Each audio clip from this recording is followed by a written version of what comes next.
bin ein Berliner. I have a dream.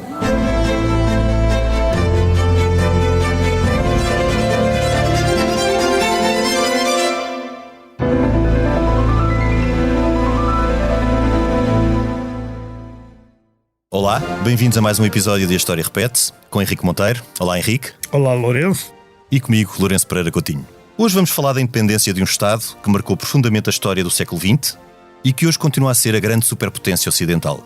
A 4 de julho de 1775, em Filadélfia, o Congresso de Representantes das 13 colónias americanas da Grã-Bretanha aprovou a sua Declaração de Independência. Esta baseou-se nas ideias do consentimento e representatividade, ou seja, que os governantes não detêm a soberania, antes dependem e representam a vontade dos cidadãos que os podem julgar e remover. No fundo, nada de muito diferente do teorizado na Revolução Inglesa de 1688. No entanto, a Declaração de Independência das Colónias Americanas foi mais longe. A Declaração dos Direitos do Homem, assinada por Thomas Jefferson, defendeu a igualdade de direitos de todos os cidadãos. Note-se, porém, que esta igualdade era limitada, pois excluía a população escrava. O percurso destas colónias até à independência foi longo.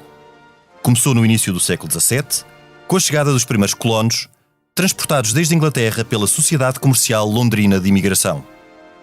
A ideia desta sociedade passava pela exploração de riquezas e plantação de tabaco.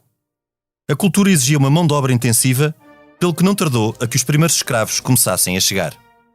Também pela mesma altura, e desta vez por iniciativa própria, chegaram os primeiros colonos. Eram sobretudo puritanos ingleses e holandeses. Estes procuravam uma terra prometida, regida pelas leis do trabalho e austeridade, onde os predestinados teriam a sua recompensa. Eis, pois, a base da sociedade americana colonial. Ética protestante, que valorizava tanto a austeridade quanto a acumulação de riqueza, e prosperidade assente no comércio e na agricultura, sendo que esta necessitava de grande quantidade de mão de obra escrava. Estas comunidades desenvolveram-se com grande autonomia da Inglaterra. Ao contrário do que sucedia no Brasil, ou na América Espanhola, as colónias inglesas não tinham um vice-rei dependente diretamente de Londres. Aliás, Benjamin Franklin identificou esta necessidade logo em 1754, quando defendeu a existência de um presidente na América que estaria diretamente dependente do rei britânico. A Guerra dos Sete Anos, travada entre 1756 e 1763, resultou, isto no espaço extra-europeu, na diminuição drástica da presença francesa na América do Norte. Pelo contrário, a Inglaterra obteve grandes ganhos territoriais, mas ficou financeiramente esgotada. Por consequência, agravou os impostos sobre as colónias americanas, como o Sugar Act, de 1764, ou Stamp Act, de 1765. Samuel Adams personificou então a resistência, argumentando que o Parlamento de Londres não tinha legitimidade para lançar impostos sobre as colónias, isto sem que os seus habitantes pudessem pronunciar sobre o tema. Lembre-se que os colonos americanos não estavam representados no Parlamento britânico. O caminho para a independência americana assentou assim neste braço de ferro sobre matéria fiscal. Surgiram então as associações de Filhos da Liberdade, que boicotaram produtos ingleses. O governo de Londres recuou então. Aboliu a maioria dos impostos, mas simbolicamente manteve a taxação do chá. A 16 de dezembro de 1773, em Boston, Samuel Adams e os Filhos da Liberdade lançaram ao mar o chá da Companhia das Índias, um episódio que passou à história como Tea Party. Meses depois, em setembro de 1774, os representantes das colónias reuniram-se em Filadélfia em congresso. Eram 55 delegados de 12 colónias, ou seja, todas as colónias britânicas, exceto a Geórgia. Este congresso decretou que as colónias estavam desobrigadas de obedecer a leis coercivas, como a que encerrou o Porto de Boston. No terreno, Samuel Adams continuou a incentivar os colonos à resistência armada. A Guerra Civil começou precisamente quando as tropas inglesas procuraram apreender as armas que estavam na posse dos homens de Samuel Adams. Um mês depois deste acontecimento, em maio de 1775, o segundo Congresso de Filadélfia, desta vez já com representantes das 13 colónias, nomeou George Washington, que era um plantador da Virgínia, como comandante em chefe americano. Até então, os colonos americanos lutavam contra o Parlamento e não contra o rei britânico, Jorge III. No entanto, quando em agosto de 1775 este declarou que as colónias estavam em rebelião, a luta dos colonos passou a ser pela independência. A 4 de julho de 1776, o Congresso de Filadélfia aprovou a Declaração de Independência das Colónias Americanas. Esta foi redigida pelo chamado Comitê dos Cinco, que incluía Benjamin Franklin, Thomas Jefferson e John Adams. Como enunciado no início, a Declaração de Independência baseou-se nas ideias do consentimento, representatividade e igualdade.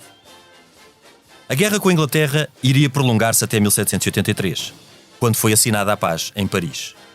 No entanto, os Estados Unidos eram então uma entidade incipiente, uma confederação ligada por um Congresso que podia dissolver-se a qualquer momento. Tal abriria caminho para que os 13 Estados seguissem percursos totalmente independentes. Seria a Constituição de 1787 a solidificar a união das antigas colónias e a dar aos Estados Unidos a arquitetura política que hoje conhecemos. Uma federação que garante representatividade efetiva a todos os Estados, onde o governo é limitado por um sistema eficaz de checks and balances. Em 1789, George Washington foi eleito o seu primeiro presidente. Desde então, os Estados Unidos percorreram um longo caminho, muitas vezes contraditório. Tiveram uma guerra civil e aboliram a escravatura. Conquistaram o Oeste e depois o espaço.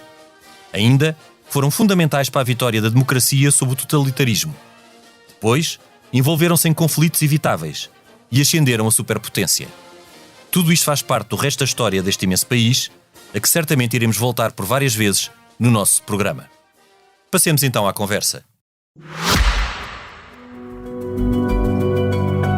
Este podcast tem o patrocínio de Germano de Sousa, o Laboratório de Portugal. Henrique, o que pensas deste percurso americano até à independência e depois do que tem sido o percurso dos Estados Unidos até à atualidade? O mais extraordinário na Revolução Americana, ou na Independência Americana, que é conhecida por Revolução porque ela forma um Estado e forma o primeiro Estado que tem a primeira Constituição escrita, e é simultaneamente também aquelas 13 colónias, são as primeiras colónias a declararem a independência do continente, daquilo que seria da metrópole, do país que possuía essas colónias. Toda esta ideia de independência, toda esta ideia de tratado, de consensualização, é fundamental na Revolução Americana. Isso é talvez o mais importante.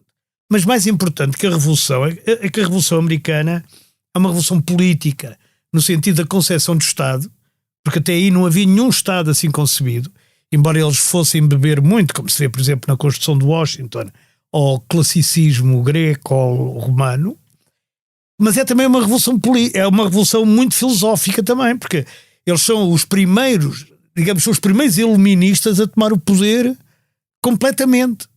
Quando eles declaram a independência e quando eles fazem a Constituição, que aliás tem um método muito engraçado de fazer, que eu já conto, mas quando eles declaram a independência, eles declaram que todos os homens nascem livres e iguais em direitos, não é? E têm o direito também de alcançar a felicidade, ou the pursuit of happiness, que é uma coisa difícil de traduzir assim, mas que é a felicidade como objetivo. Ter também a felicidade pessoal como objetivo. Isso não existia em país nenhum no mundo. Portanto, tudo isto era Henrique, deixa-me só abrir um parênteses, porque essa questão de todos os homens nascem iguais. Sim, é contraditória com os escravos. E depois há aqui, filosoficamente, na questão da escravatura, um aspecto a ter em conta que realmente é um aspecto, de certa forma, perverso. É que a defesa da propriedade é tão intransigente, neste caso, porque nem tudo foi positivo, que os escravos sendo considerados propriedade. Ou das armas, que ainda há pouco disseste que começou porque queriam tirar as armas, por isso é que as armas nos Estados Unidos é uma coisa histórica, é importante cada homem ter uma arma. É fundacional, daqueles principais, daqueles Federal Papers iniciais. Não quer dizer que seja a favor disso hoje, mas na altura era, quer dizer. Não, mas continua a justificar hoje em dia esta liberdade de posse de armas que eles têm, ou seja, há muita coisa positiva, mas há outras que são... Há outras negativas, quer dizer, a mais negativa de todas, então, se quiseres, tem a ver com o seguinte: o governo de Londres, depois de ganhar aqueles territórios imensos durante a guerra dos 7 anos, ganha esses territórios imensos à França, incluindo o Canadá. Exato, Canadá é esse que fica sempre fiel ao rei, não se mete em qualquer confusão com o resto das colónias americanas, e poderia... E daí ter ficado separado dos Estados Unidos, mas eles ficam com aquilo tudo e começam a pensar em emigrar para oeste. Go west, não é? Primeiro o oeste, que era para lá dos Montes Apalaches, e finalmente o far west, que é para lá mesmo já na costa do Pacífico. Os Montes Apalaches, também o rei de Inglaterra, Jorge III, o rei, ou o Parlamento inglês, ou o governo inglês, proíbem os colonos americanos de avançarem para lá dos Apalaches. Exatamente, e sabes porquê? Porque o que o governo de Londres disse aos colonos foi que não queria desencadear nenhuma guerra com os índios e, portanto, Exato. todo o avanço teria de ser negociado com os próprios índios. Eles diziam que a exploração ou colonização de territórios tinha que ser feita na base de acordos, tratados com as nações índias. E os colonos disseram: o quê? Estás maluco? Aquilo é a lei de mais forte. E foi. Quer dizer, portanto, a gente não pode. Não sei nada da história. Henrique, se podem endeusar completamente. Mas aqui isso também tem ali um outro lado. Eu agora estou com esta da perversão, não é da perversão, mas é também do explicar para além destas boas intenções. Sim. É porque a Grã-Bretanha, na altura chamava-se Grã-Bretanha, não é? O reino da Grã-Bretanha era sobretudo comercial. Portanto, eles, a entrada no interior não lhes interessava nada. Interessava. E eles não queriam mais relações com os índios, não por uma questão de bondade. Não queriam para não haver confusão. E era mesmo, para mais. E mais. porque as terras não tinham para eles grande interesse. E para não deixar construir um país. Também, essa que era a grande coisa. Eles perceberam imediatamente que se os colonos americanos daquelas colónias fundassem outras, como fundaram, não é? O Ohio e depois o Illinois e aquelas lá de cima, e cá em baixo também para lá da Geórgia e abaixo da Geórgia, e depois compram a Flórida ou Florida aos espanhóis, e depois o Texas conquistou ao México. Sim, é um processo gradual. É um processo de Louisiana. A Louisiana já tinha sido vendida pelos franceses, não é? Sim, 1803. Mas quer dizer, estava ali tudo. Aquilo é um país que vai aumentando à medida. Henrique, mas eu aí também acho que a ideia, ou pelo menos o pensamento na altura dos ingleses, não era, porque eu penso que eles nem concebiam que isso fosse possível. A construção de um país, aliás, porque uma das hipóteses até era ter-se desintegrado em vários, era mantê-los na dependência de Inglaterra.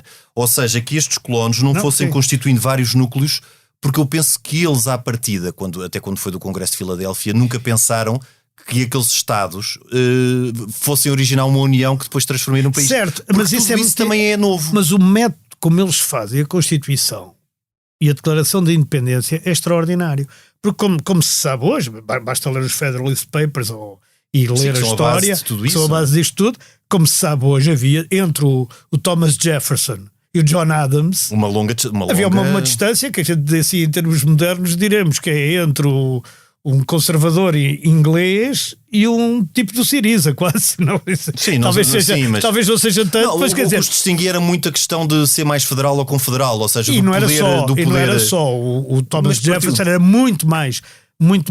Começou logo por ser o mais revolucionário, ou um dos mais revolucionários deles todos. E o John a questão Adams, da escravatura também os dividia. Mas aí ao contrário, aí o John Adams era contra a escravatura e o Thomas Jefferson não era contra a escravatura. Mas porquê? Dependia do sítio de origem. Exatamente, porque o Thomas Jefferson ele próprio tinha escravos. Claro. E a economia baseava-se também na escravatura. O John Adams era um advogado, ou assim, uma coisa deste estilo, portanto não tinha escravo absolutamente nenhum. Vinha de uma região que não tinha escravatura. De uma região que não havia escravatura, e, portanto, achava que aquilo da escravatura. Mas o John Adams era mais religioso e o Jefferson menos religioso. E isso também leva, a gente já aqui falámos disso, até com o José Pedro Marques. Exato. Foram preceitos religiosos os primeiros preceitos anti-esclavagistas. E, portanto, toda a gente mais religiosa tinha uma grande desconfiança em relação àquelas atitudes esclavagistas, que eram um direito de propriedade. Mas aqui também com uma nuance em relação ao caso do Brasil, que é a questão de uns serem católicos e outros serem calvinistas puritanos. Sim, com aquela ideia de defesa da propriedade e até da predestinação, que é algo que marca muito os americanos.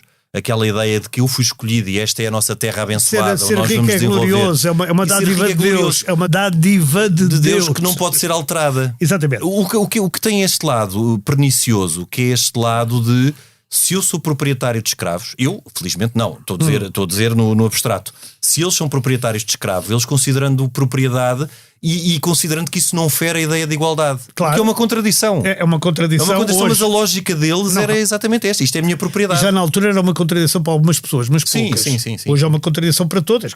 E agora haverá 2 ou 3 que acham isso normal. Mas há sempre maluquinhos para tudo. Há malucos para tudo. Mas no geral isso é uma coisa odienta, não é? Claro. Haver a ideia de escravatura.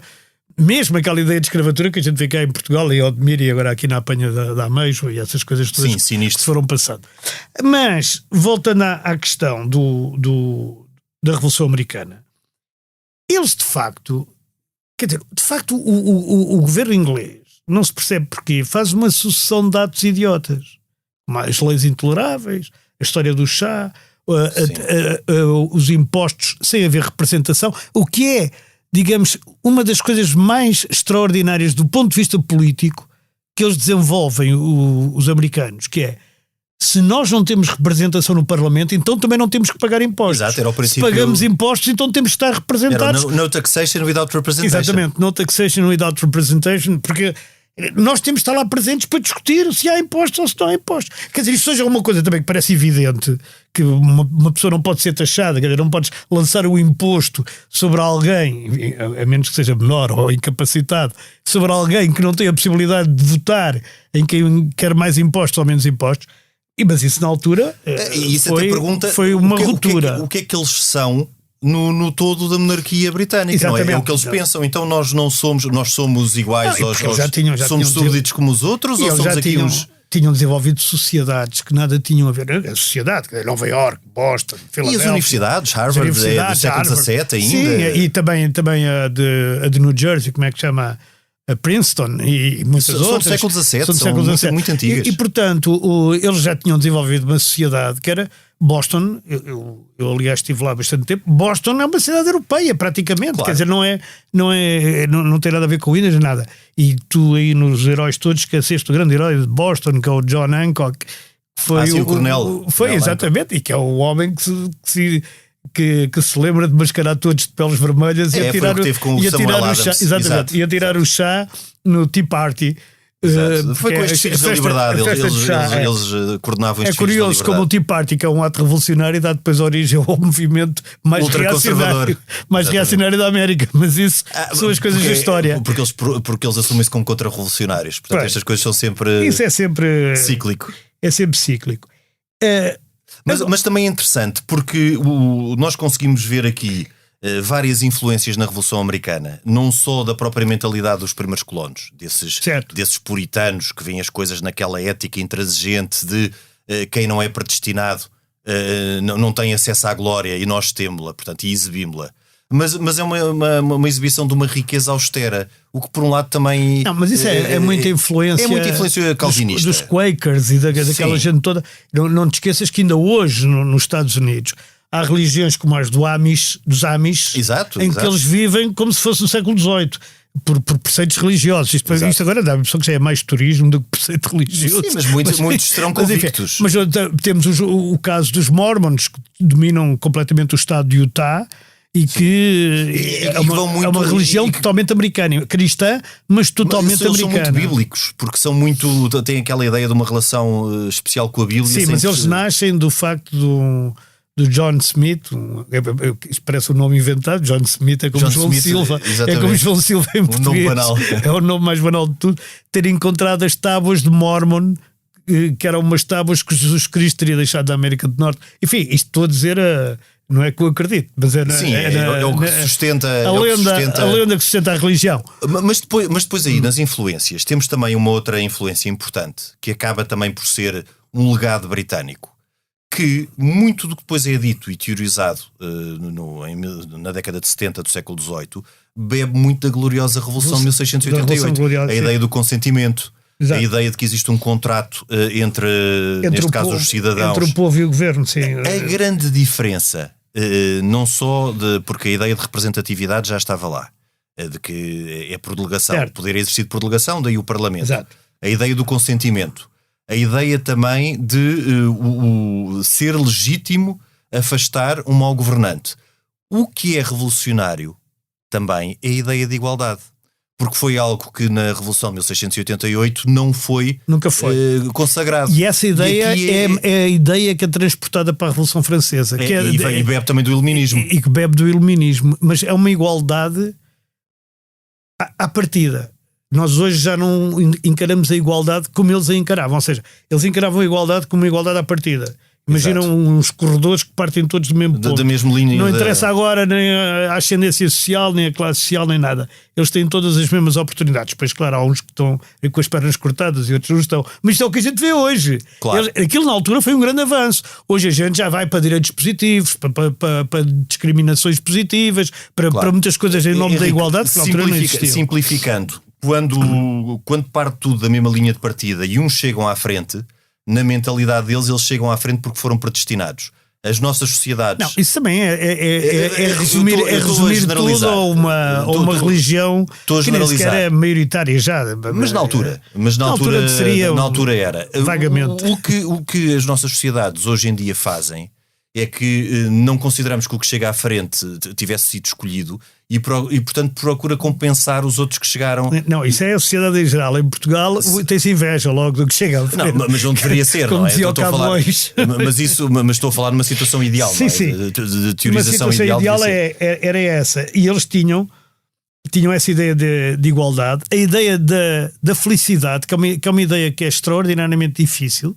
Há muitos filósofos que dizem que o dever do governo não é promover o bem, é evitar o mal, porque o bem é dificilmente definível socialmente. E de facto, a gente, se puser aqui à volta de uma mesa com 10 pessoas a perguntar o que é o bem para elas, cada uma pode ter a sua resposta. Claro, curiosamente, o mal é mais fácil. A gente, a doença, a morte, o não sei o quê e tal, um desastre automóvel, morrer-me o irmão, uma coisa qualquer.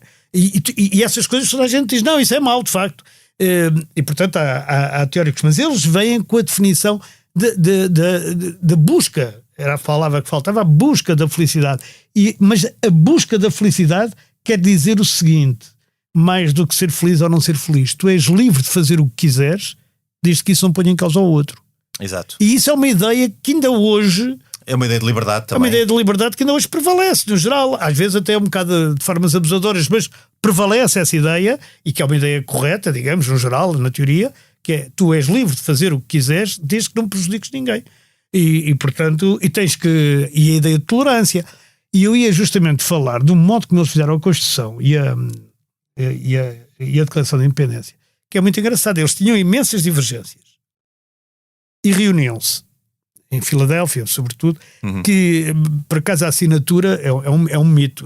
Aquele quadro sim, é um mito, aquele quadro icónico. Os representantes das colónias passavam por lá e assinavam em dias diferentes. Quer dizer, foram assinando. Aquilo dá um ar solene, que houve uma cerimónia no Parlamento em que todos os representantes assinam. Mas fica bem aquele quadro icónico. Fica bem, o quadro é bonito. É alegórico. Mas o que é verdade é que estes 5 reuniam-se e só davam a conhecer aquilo que tinha sido acordado.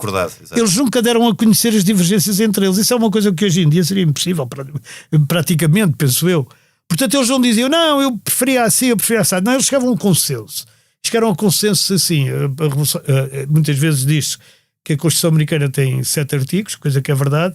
Esquecem-se das 20 e não sei quantos acrescentos, que aqui se chamam emendas, por uma coisa do ouvido, porque aqui é amendments, mas amendments não é exatamente emendas, é acrescentos, e portanto é uma Constituição com uns 30 ou 30 e tal artigos, mas é uma Constituição muito, muito, muito, muito aberta. Mas eu aqui agora vou fazer de advogado do diabo, mais uma vez, nada contra... Não faz. E porque... Não sei se do diabo ou se do Trump. Não, do Trump então nem por sombras. Quando estamos a falar dos Estados Unidos é quase a mesma coisa. Do Trump nada. Por um lado isso é interessante, porque não fala das divergências.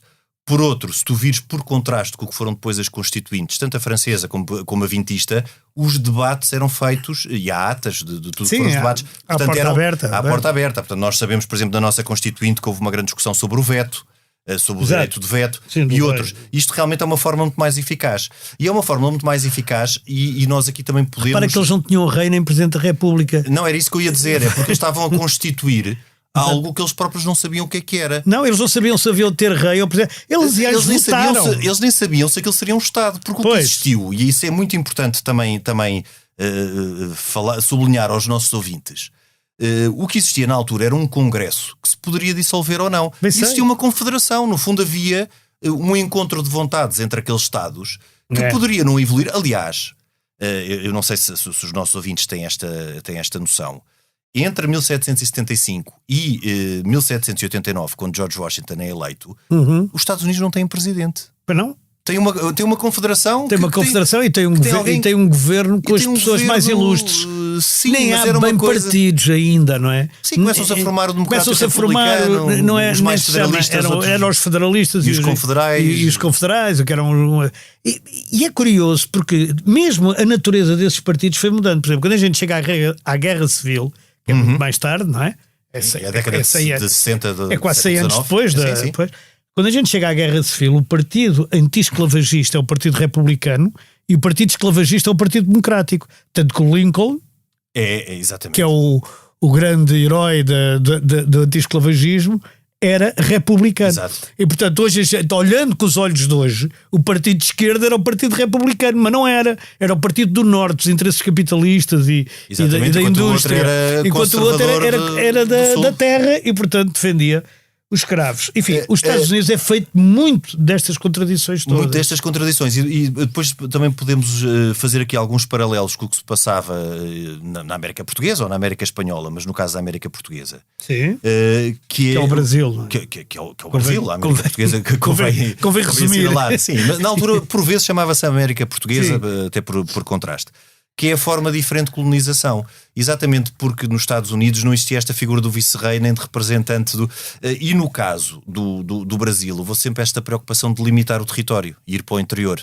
A partir do século XVIII, coisa que os britânicos não tiveram. Os britânicos não tiveram, mas os americanos foram. E foram, em vez de ir com um comandante de bandeirantes, como iam no Brasil. No Brasil, exato. Não é? Aquilo era um molho de gente que não tinha trabalho ou que queria melhores condições de vida, que entrava por ali adentro à espera de ter alguma coisa de seu e de poder plantar alguma coisa ou criar gado ou outra coisa qualquer. O que também nos leva a pensar numa outra coisa, é que de facto os colonos achavam que aquela terra lhes tinha sido oferecida e que, por exemplo, o que foi o tratamento dos índios, sim, por parte do próprio Estado. Sim. O próprio Estado considerava os índios ali, não ao nível dos escravos, mas ali uma coisa estranha. Mas isso aconteceu na América quase toda. E se tu fores olhar para a composição das populações da América, quase toda ela, sobreviveram muito poucos índios. Sim. Muito poucos índios, quer dizer, não é como em África, em que a gente vê, só lá são mesmo africanos. O colono, o branco, também o tempo de colonização é muito menor. É muito menor, mas são muito menos. Na América, ou na Ásia, também houve colónias na Ásia e os asiáticos, sim, prevalecem sempre como grupo, como é que se diz? Etnográfico, de etnia. Mas a etnia índia, nos Estados Unidos, praticamente eclipsou-se. No Canadá, a mesma coisa. No México há mais miscigenação, mas quer dizer, também é muito pouco. Bolívia, onde há mais é Bolívia, andina, Peru e por aí é que há mais. Andina porque mesmo no Brasil a miscigenação é mais com negros que vêm da África como escravos do que propriamente com índios. Embora também haja com índios. Exato. E depois a Argentina, por exemplo, quase não há, e no Chile. Não há, e havia lá índios Paraguai também. Paraguai, país. E essas zonas não há nada. Porque também aquilo que tu referiste é interessante, porque o Estado britânico foi muito mais, não por motivos de bondade, mas por motivos até pragmáticos, protetor dos índios, do que depois foram os colonos que se quiseram obviamente expandir. Claro, mas isso aí... Portanto, os índios sofreram muito mais depois da independência dos Estados Unidos do que antes. Pois, agora voltando atrás, eles não tinham, até ao Washington não tinham nem presidente nem rei. E houve uma discussão interessante sobre se eles deviam ter um rei ou um presidente. Que seria George Washington. Que seria George Washington lá mesmo, o rei. E até uma forma de monarquia eletiva, ou seja, quer dizer, o rei era eleito e ficava no como poder na altura até ainda morrer. Havia na Polónia, por exemplo. Havia na Polónia. E já tinha, e no Vaticano. E no Vaticano, sim. Continua a existir. E então, eles acabam por ir pelo lado da República. E eu acho que eles acabam por ir pelo lado da República por um sentimento pura e simplesmente democrático. Quer dizer, eles não têm nada. Aliás, os primeiros colonos a manifestarem-se contra o governo, eles pedem ao rei para os compreender, não é? Eles eram a favor do rei, do Jorge III, só depois... Sim, o George Washington ao princípio ainda brindava ao rei da Inglaterra, exatamente, ao rei da Grã-Bretanha. E na própria convenção, na primeira convenção, se brindou ao rei, e isso tudo, quer dizer, não tinha nada... Não havia ali uma fúria republicana. Mas essa opção pela República também é profundamente revolucionária e contraria, inclusive, é uma ideia iluminista. Eu não sei se era o Rousseau, se era o Voltaire, agora não tenho presente, mas era um deles quase certo, que achava que o sistema republicano adaptava-se a pequenos estados, como as repúblicas italianas e como outros locais. Cidades suíças as cidades suíças, e não a grandes estados como a França, como a Grã-Bretanha e outros. E esta opção pela República, achando eles que a República era mais na ótica da cidade-estado e 13 colónias, que era já um território bastante extenso, optar pela República também foi profundamente revolucionário. Mas repara como lá o poder tem uma base autárquica de county que é muito maior do que em qualquer país da Europa. Quer dizer, tu eleges o juiz, eleges o xerife, eleges o procurador, eleges toda a gente nos Estados Unidos. Sim, porque a comunidade tem uma participação e um envolvimento muito grande. E mesmo as primárias, há estados pequenos, ainda são os caucus. Os caucus, no fundo, são 40 tipos a tomar chá ou café e a decidir quem é que deve ser o candidato. Quer dizer, isto não há em mais país nenhum. Não é? As eleições indiretas, tudo isso. E repara que a ideia da República é de tal forma inovadora que mesmo o México, que se independentizou depois, ou o Brasil, começaram por ser monarquias. O México teve um imperador étnico. Sim. E depois teve um imperador Habsburgo, que é uma coisa extraordinária, Maximiliano, que está ali, fuzilado. Está no recibo. Dizem que a estátua de Dom Pedro IV no fundo é de Maximiliano. Mas eles eram primos, portanto acho que não se nota.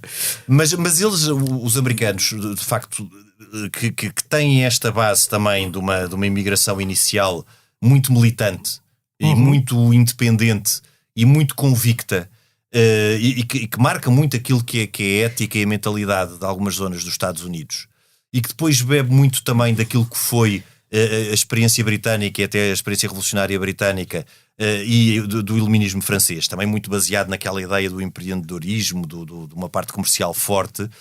Depois abre-se a uma série de novas culturas com a imigração. Os franceses foram fundamentais para a vitória da Revolução. Porque fundamentais, Lafayette. Exatamente. Porque o Lafayette não são as galerias, eram mesmo um marechal, era um marquês e um marechal. Mas o Lafayette, que aliás depois tornou-se nome de cão, não sei porquê, nos Estados Unidos. Pois. É como Bobby, assim, Lafayette e tal. Agora, o Lafayette... que é uma das pessoas que leva para a França depois estes ideais. Os ideais revolucionários. Ele e as companhias dele. Mas não foram só, também houve polacos, houve prussianos, toda a gente que não gostava da Inglaterra ou da Grã-Bretanha ajudou os americanos. Isso é verdade. Henrique, e aí os franceses procuraram vingar-se da derrota da Guerra dos 7 Anos, que foi uma das coisas que perturbou bastante e abalou bastante a França. E é uma das coisas que haveremos de falar num próximo episódio sobre a Revolução Francesa. Foi o profundo impacto que a derrota na Guerra dos 7 Anos teve em França. Esteve em França, mas eu estava aqui a sublinhar, porque os ingleses, militarmente, quando entram em confronto bélico, militar, com os colonos, fazem erros de palmatória. Tu lês qualquer livro daqueles especialistas de guerra, fazem erros de palmatória. Quer dizer, no fundo, o Washington, ou os soldados das colónias, não é? Tiveram 3 vitórias. Sim. É Potomac, Chesapeake. São muito poucas, exatamente. E Yorktown. Onde eles rendem. Porque a Força Armada inglesa era sobretudo a Royal Navy. Eles em terra não eram tão eficazes. Mas Chesapeake é uma batalha naval que eles perdem mesmo assim. Sim, mas em todo o caso os ingleses eram sobretudo, a superioridade deles era marítima. Mas os ingleses conseguiram tomar Nova Iorque, os ingleses conseguiram tomar até Filadélfia, conseguiram tomar durante alguns tempos. Portanto, quer dizer, os ingleses tinham coisas, mas depois tomavam decisões inacreditáveis. Há um que deixa o rio Hudson, outro que sobe o rio Hudson, depois um volta para trás e vem outro. Sim, uma descoordenação muito pouco. Exatamente. E que é estranho de quem tinha. Tanto é que eles em 1812 a 1815 voltam a entrar em guerra. Voltam a entrar em guerra. Quando incendeiam os Estados Unidos e a América já, os Estados Unidos da América e o Reino Unido já. E o Reino Unido voltam a entrar em guerra, mas aí também acaba num acordo que foi favorável mais para os Estados Unidos, porque, enfim, afirmou-se no que se chamava o Concerto das Nações. Exato. Como um país já sólido e soberano. E porque e sabes qual foi o primeiro país a reconhecer os Estados Unidos? O primeiro de todos? Sim. Eu diria que terá sido França, mas estou a tirar, mas provavelmente não foi. Eu acho que foi Portugal. Achas? Acho, não tenho a certeza. Pois, nós tomarmos assim uma atitude tão corajosa e darmos o primeiro passo, mas se calhar, talvez. Pois, aquilo, não sei, talvez estivéssemos zangados com os ingleses na altura, com as nossas relações com a Inglaterra. Sim, mas na altura, 1776, ainda é tempo do final do Marquês de Pombal. 76, 77. Pois, talvez o Marquês de Pombal, como não era assim grande fã dos britânicos. E há outro ponto importante para quando analisamos esta primeira fase dos Estados Unidos. Além deste primeiro período ser o período da Confederação, em que não era líquido que os Estados Unidos viessem a formar um Estado, há uma ideia inicial que hoje a nós faz-nos alguma confusão, porque nós estamos habituados a vermos os Estados Unidos como um país com intervenção global, que é a ideia do isolacionismo, que é logo teorizada por George Washington, que diz: nós não nos vamos meter nas... Eu agora fui ao coisa e foi mesmo Portugal, em 1791, exatamente. Em 1791, está bem. Mas é fantástico, não é? Como um país que nasce do nada e depois Portugal, que tem imensas colónias, é outra das contradições. Sim. É o primeiro a reconhecer um país. Olha, como também os Estados Unidos ter sido dos poucos países a reconhecer Dom Miguel, junto com a Santa Sé e com a Espanha. Há coisas que alguma retribuição. Alguma retribuição. Não sei. Mas eu estava a dizer que estava a falar na questão do isolacionismo, quando é o próprio George Washington, ao princípio, que diz: nós não nos vemos, e depois isso é reforçado pelo presidente Monroe ao redor de 1820, que é: não há uma interferência. Nós não permitimos uma interferência dos europeus na América e não há uma interferência nossa.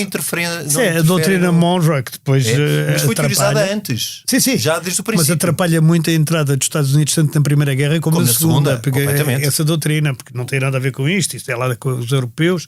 Era o isolacionismo. Agora, esse isolacionismo podia ser mau. Agora, mas a gente critica sempre, não é? Quando eles se isolam e quando eles aparecem. Portanto, exato. Eles também se houver um meio termo também. Não têm meio termo, só se querem todos os Açores à espera. Uma coisa que não é uma potência, uma superpotência com estas características e que é praticamente hegemónica a nível ocidental, acaba sempre por ser alvo de críticas e obviamente que o papel dos Estados Unidos foi um papel importantíssimo, sobretudo no século XX, não é? Isso não impede, nós também podemos apontar... Mas reparem nisto, nós estamos hoje com duas grandes, a China e os Estados Unidos, não é? Sim, são as duas superpotências. Mas a China já foi uma superpotência, deixou de ser e está a voltar a ser. Exato. Os Estados Unidos é um país construído de raiz e é notável. Um país com 280 anos, para aí, não, ou uma coisa... Não, muito recente, historicamente muito recente. Que é historicamente muito recente, se transforma naquilo que ela é hoje, que é uma coisa, para o bem e para o mal, incontornável, não é? Aquilo também é um continente, mas a China também, e a Rússia, e outros países, o Brasil também é. Sim. Mas não...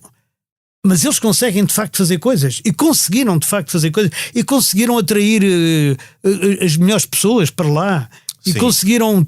Houve uma altura em que praticamente todos os inventos importantes foram feitos nos Estados Unidos. Eu acho que é muito todos isso. Os desenvolvimentos científicos e a educação e tal, tudo isso, os Estados Unidos têm uma... Eles acolhem os melhores. É verdade. Querem acolher os melhores e depois são uma sociedade vibrante. E era aquilo que mais parecia com uma meritocracia completa. É evidente que os últimos anos no século XXI têm vindo a desmentir paulatinamente essa ideia. Se nós apontarmos para o presidente, que deveria ser o primo dos cidadãos, como meritocracia, e virmos os que tivemos, percebemos que alguma coisa tem que ser... Sim, há ali coisas a corrigir. Há muitas coisas. Mas depois também, para além... No caso do Trump não era só corrigir, havia muita coisa a exilar até. Uma coisa qualquer. Mas no caso de um país que tem esta sociedade vibrante, que acolhe de braços abertos os melhores e que lhes oferece condições para de facto eles poderem realizar um trabalho de excelência, há também um Estado muito bem concebido com estes checks and balances, que tem uma outra coisa importante que nós não referimos tanto aqui, que é a questão da representatividade, porque os pequenos Estados no Senado valem exatamente o mesmo que os Tem Estados 2 grandes. representantes cada Estado. Cada um tem 2 senadores, o que equilibra muitas coisas e não põe os grandes Estados. E há mais coisa, os Estados têm parlamentos, os Estados têm governos estaduais, e aquilo que eu disse, elegem toda a gente, quer dizer, desde o xerife da pequena vila. É muito participado, é uma democracia muito participada. Enfim, a gente pode chamar county, condado, uma espécie de conselho. É condado, mas eles não têm condes. Também é outra contradição. Condado como divisão administrativa, uma espécie de conselho. Todos os counties elegem o seu chefe da polícia, o seu procurador do condado, o seu não sei o que e tal. O que tem uma vantagem porque a comunidade está muito empenhada e também exige. Exatamente. E todos os julgamentos criminais, digamos, são com o tribunal de júri. Exatamente. E com pessoas, a gente aliás vê os filmes e depois as pessoas acham que o nosso sistema judicial é igual ao americano, quando há duas coisas mais diferentes, porque nós baseamos noutra doutrina, não interessa agora se melhor ou pior, mas a verdade é que lá é tudo a apelar, mesmo as escolas. Vamos tomar o exemplo de uma escola pública. Uma escola pública nos Estados Unidos tem uma direção que é nomeada pela própria comunidade. Claro, que com os professores e com os funcionários, que depois exige resultados. Diz, como é que esta escola está a ensinar tão mal, ou porque é que tem movidos partidos, ou que não sei o quê. Portanto, se vocês não servem, saiam. Exatamente, e o diretor da escola é apontado por uma espécie de assembleia também eleita. Quer dizer, todo o sistema é muito diferente. E vê-se que aquilo foi pensado de raiz, ao contrário dos nossos, que foi adaptado de sistemas despóticos, autoritários, unipessoais e várias outras coisas. Sim, e é por isso que a Revolução Francesa nunca chegou à justiça. Nem cá, nem em França, nem na Alemanha, nem em lado nenhum. Mas disso vamos falar no próximo programa. Henrique, nós até para a semana. Até para a semana. Este programa tem o apoio de Germano de Souza, o Laboratório de Portugal. A gravação e sonoplastia esteve a cargo de Salomé Rita. Nós voltamos na próxima semana, noutro tempo e noutro espaço.